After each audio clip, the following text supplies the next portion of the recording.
Bismillah, Assalamualaikum warahmatullahi wabarakatuh. Perkenalkan, nama saya Sofi Sofiani dengan NPM 1818310500071 dari kelas 6A dari Prodi Pendidikan Matematika Fakultas Keguruan Ilmu Pendidikan dari Perguruan Tinggi Universitas Singapura Bangsa Karawang. Pada kesempatan kali ini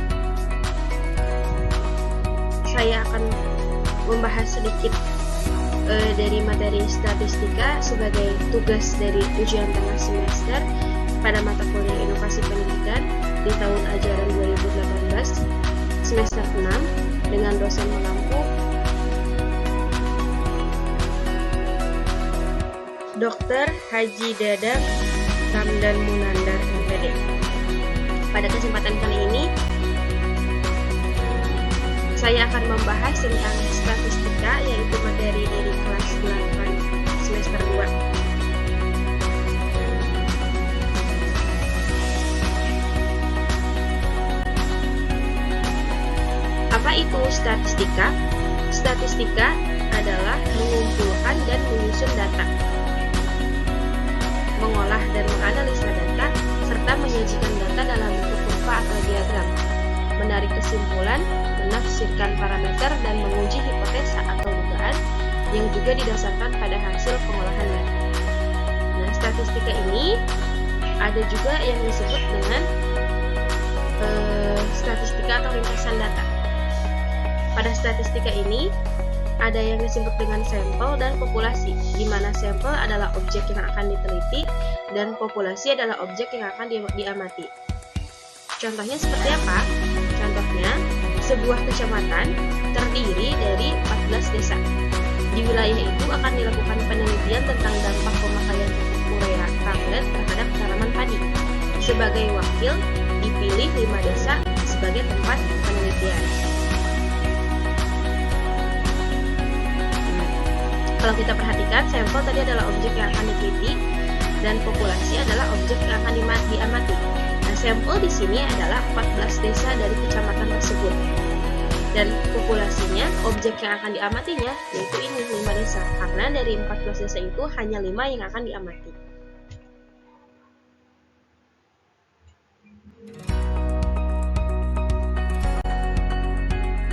Nah, dalam penyajian data statistik ini, dia bisa disajikan dalam bentuk grafik atau diagram, di mana grafik atau diagram ini bagian-bagiannya ada diagram batang, ada diagram garis, juga diagram lingkaran. Selain itu juga bisa disajikan dalam bentuk tabel frekuensi seperti pada di bawah ini. Contohnya, ini adalah diagram batang, yang ini adalah diagram garis, dan ini adalah diagram lingkaran.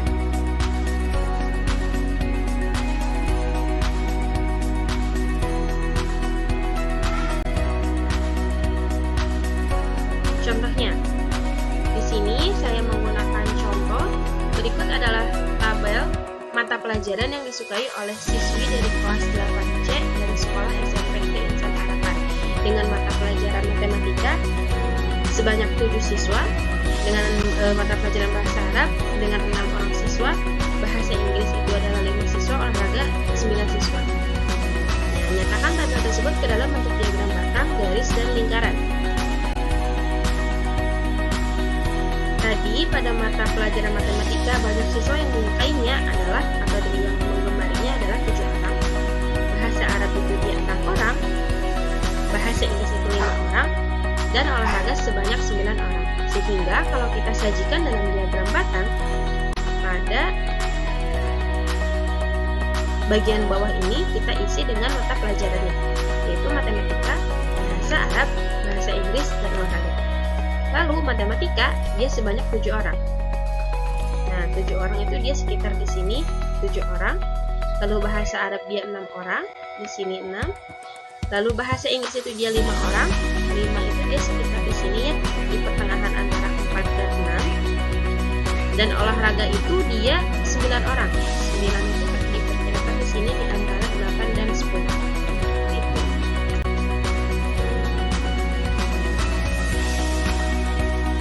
Lalu selanjutnya kita sajikan dalam diagram garis. Diagram garis masih sama tadi, pada mata pelajaran matematika sebanyak 7 orang siswa, bahasa Arab 6 orang siswa, bahasa Inggris itu 5 orang siswa, dan olahraga 9 orang siswa.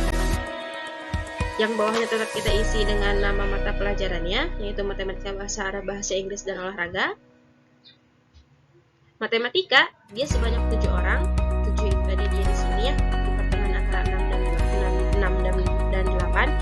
Lalu 8 bahasa Arab itu 6 orang, bahasa Inggris itu dia 5 orang, dia ada di pertengahan 4 dan 6, dan olahraga itu ada 10 dia di sini. Nah, sehingga kalau kita gunakan titik bantu seperti itu, nah dia akan ada di sini untuk 7, dia ada di sini untuk 6, dia ada di sini bahasa Inggris itu untuk 5, dan ada olahraga 9. Nah, setelah semuanya itu dimasukkan ke dalam diagram, kita bisa menarik garis. Inilah cara menyatakan dengan diagram garis. Lalu selanjutnya ini pada diagram lingkaran, masih dengan soal yang sama, yaitu matematika 7, bahasa Arab 6, bahasa Inggris 5, olahraga 9. Nah, untuk mengisi pada diagram lingkaran ini, rumus yang digunakan untuk membuat diagram lingkarannya adalah banyak siswa. Banyak siswanya itu tadi kita jumlahkan 7 tambah 6 tambah 5 tambah 9. 7 tambah 6 itu 13, ditambah 5 itu dia 18, dan ditambah 9 adalah 27. Sehingga di sini banyak siswanya adalah 27. Oh, ini mohon maaf, seluruh totalnya itu dia 27. Kita hapus dulu untuk ini supaya tidak.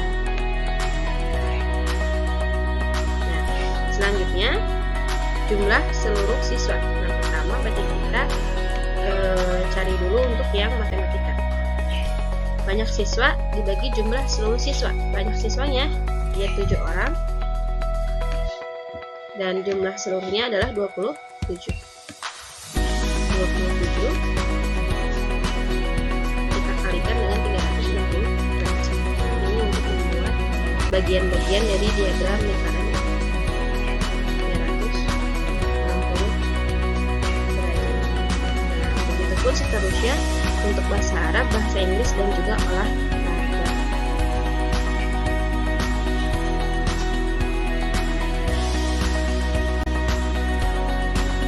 Nah, selanjutnya ada ukuran pemusatan data, di mana ukuran pemusatan data ini dia di dalamnya ada rata-rata, hitung, atau mean. Yang pertama itu adalah rata-rata, hitung, atau mean. Apa itu rata-rata, hitung, atau mean? Mean adalah jumlah seluruh nilai data dibagi banyaknya data, di mana nilai rata-rata hitung ini dapat ditulis sebagai X atau dibaca X bar. Ini seharusnya di atasnya itu ada garis seperti ini ya, X bar.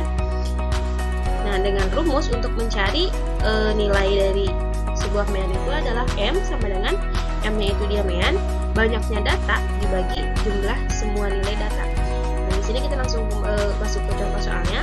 Contoh soalnya adalah temukan mean dari data 65. Ini adalah nilai dari matematika, nilai dari ujian suatu matematika, yaitu 65, 85, 70, dan 60. Nah, untuk mencari mean ya, rata-ratanya adalah kita jumlahkan semua angka atau semua nilainya, yaitu 65 ditambah 85 ditambah 8 ditambah 70 ditambah dengan 60. Hasilnya adalah 306. Nah, tadi kan rumusnya adalah M sama dengan banyaknya data dibagi jumlah semua nilai, kan? Dan jumlahnya itu banyaknya datanya itu kan tadi ada 360 ya. Dari jumlah kalinya 360 dan banyaknya ini ada 5. Jadi 360 dibagi 5 hasilnya ada 72. Berarti di sini rata-rata atau meannya itu sama dengan 72.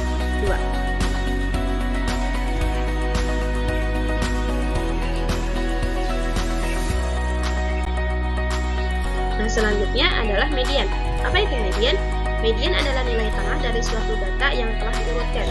Jika banyak data ganjil, maka median adalah nilai data yang terletak tepat di tengah-tengah setelah diurutkan. Nah, berarti langkah pertama dalam mencari median itu adalah kita mengurutkan terlebih dahulu nilai-nilainya. Jika banyak data genap, maka median median adalah nilai rata-rata dari data yang terletak di tengah. Contohnya, nah di sini kita ada contohnya, tentukan median dari data 6, 7, 8, 9, 9, dan 10. Karena ini sudah mengurut ya, tidak perlu diurutkan kembali, tapi kalau misalkan datanya ini tidak mengurut, harus kita urutkan kembali agar mempermudah kita dalam mencari nilai dari mediannya. Karena ini sudah terurut, tinggal dimasukkan saja lagi 6, 7, 8, 9, 10. Karena tadi median adalah nilai tengah dan jumlah nilai ini ada 8, berarti tengah-tengahnya itu kita ambil yang ini. Nah, jadi untuk mediannya adalah 8 ditambah 9 dibagi dengan 2, yaitu 8,5.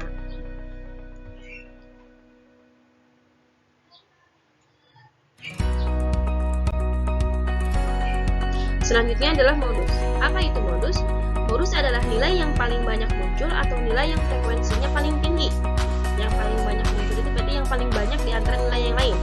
Di sini contohnya adalah 6, 5, 7, 8, 10, 5, 9, 5. Nah, ini kalau kita urutkan, untuk mempermudah kita urutkan, di sini dia ada 6.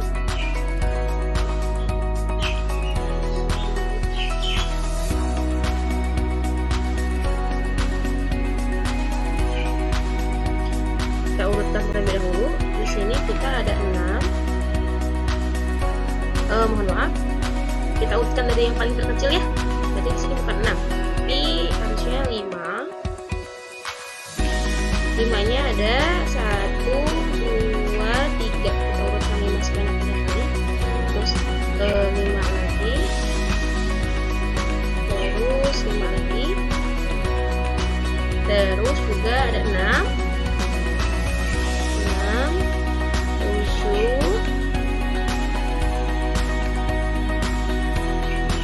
terus ada 8, terus ada 9,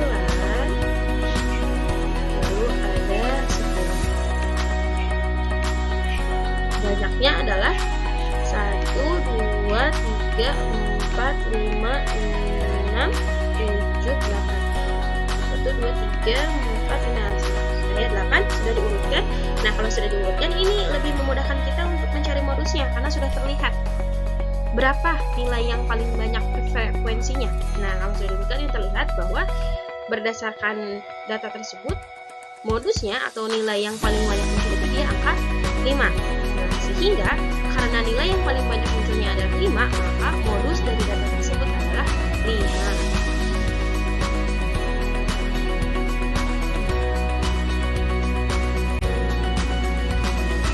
Nah, selanjutnya, dalam ukuran pemusatan data, ada yang disebut dengan jangkauan suatu data. Jangkauan suatu data adalah selisih nilai tertinggi dengan nilai terendah dari suatu data, di mana jangkauan sering juga disebut dengan rentangan atau range. Nah, rumus dari jangkauan suatu data ini dia adalah nilai tertinggi dikurangi dengan nilai terendah. Contohnya, sini kita punya contoh 3, 5, 5, 4, 6, 7, 9.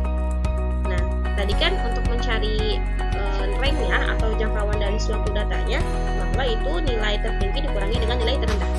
Maka kita cari dulu nilai tertingginya berapa. Nah, dari data berikut ini, nilai yang paling tertingginya adalah 9. Nah, berarti di sini nilai tertingginya itu dia adalah 9. Dan untuk nilai yang terendah itu dia ada 3 di sini. 3. Nah, sehingga nilai terendahnya 3.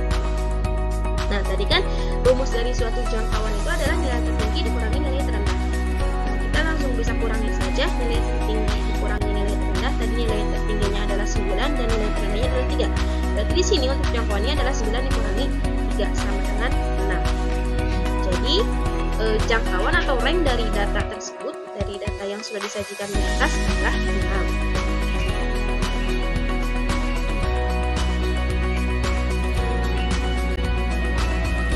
Selanjutnya, pada ukuran pemusatan data ada kuartil. Apa itu kuartil? Kuartil adalah nilai yang membagi data tersebut menjadi 4 bagian yang sama. Nah, pembagian kuartil ini dia ada kuartil bawah atau Q1. Kuartil itu dilambangkan dengan Q1 untuk kuartil bawah. Kuartil tengah itu Q2 atau median. Berarti nilai Q2 ini dia akan sama dengan nilai median dan kuartil atas atau Q3. Nah, untuk mencari Q1 kita menggunakan rumus atau Q1 itu dia terletak di data ke1/4 dikalikan dengan N+1 untuk N-nya yang ganjil dan N+2 untuk N-nya yang genap. Tadi Q2 adalah nilai median dan kuartil atas itu berada pada data ke3/4 dikalikan dengan N+1 untuk N ganjil dan dikalikan dengan 3N+2 untuk N-nya yang genap.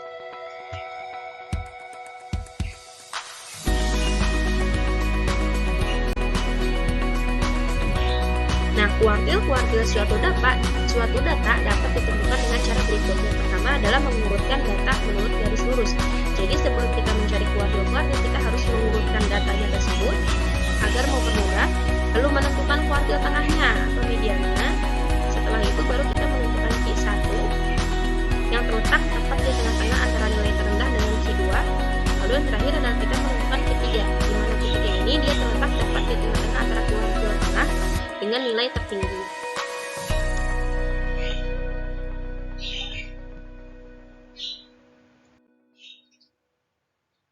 Nah, di sini ada contohnya untuk mencari kuartil, tentukan kuartil dari 9, 3, 10, 6, 8, 25.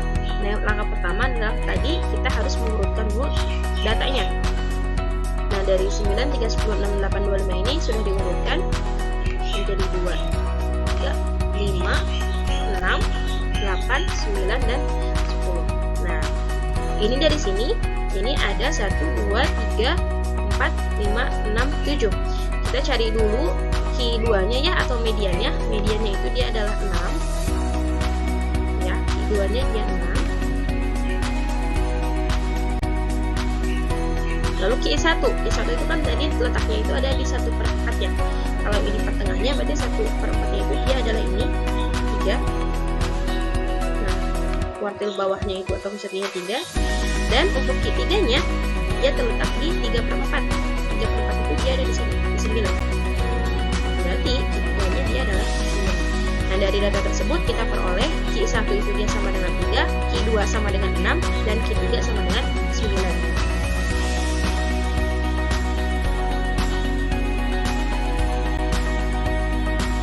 Selanjutnya ada jangkauan interkuartil.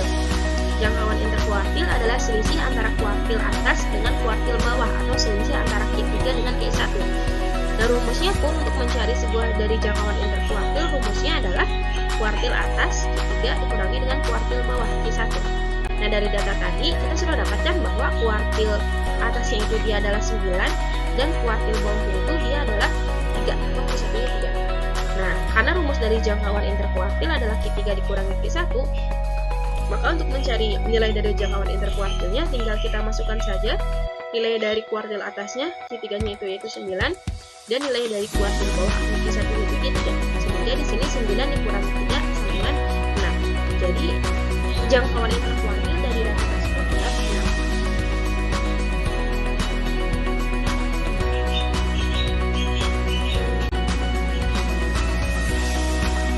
Selanjutnya ada simpangan kuartil. Simpangan kuartil atau QD adalah setengah dari jangkauan interkuartil. Simpangan kuartil juga bisa disebut dengan jangkauan semi kuartil. Nah, berarti untuk mencari nilai dari simpangan kuartil ini, di sini kan bahwa setengahnya dari jangkauan interkuartil. Berarti nilai dari jangkauan interkuartil tadi tinggal kita bagi 2 saja. Gitu. Dan tadi kan kita sudah dapat nih bahwa nilai dari jangkauan interkuartilnya itu 6. Nah, karena rumusnya itu adalah rumus dari simpangan kuartil adalah 1/2 dikali Q3 dikurangi Q1, maka 1/2 Q3 dikurangi Q1 tadi kan hasilnya 6 ya, ini 6. Setengahnya kita turunkan, setengah, yang Q3 kurangi Q1-nya kita masukkan 6, sehingga 6 dibagi 2, ya hasilnya adalah 3.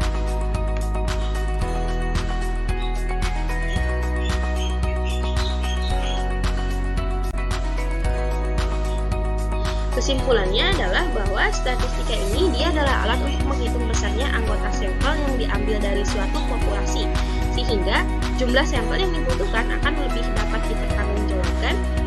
Lalu alat untuk menguji validitas dan reliabilitas instrumen sebelum instrumen tersebut digunakan dalam penelitian, juga sebagai teknik untuk menyajikan data sehingga data lebih komunikatif, misalnya melalui tabel, grafik, atau diagram, Lalu, statistika ini juga dia sebagai alat untuk menganalisis data, seperti menguji hipotesis yang akan diajukan dalam sebuah penelitian. Terima kasih, mungkin hanya itu saja yang dapat saya sampaikan. Mohon maaf untuk segala kekurangannya. Saya akhiri. Wassalamualaikum.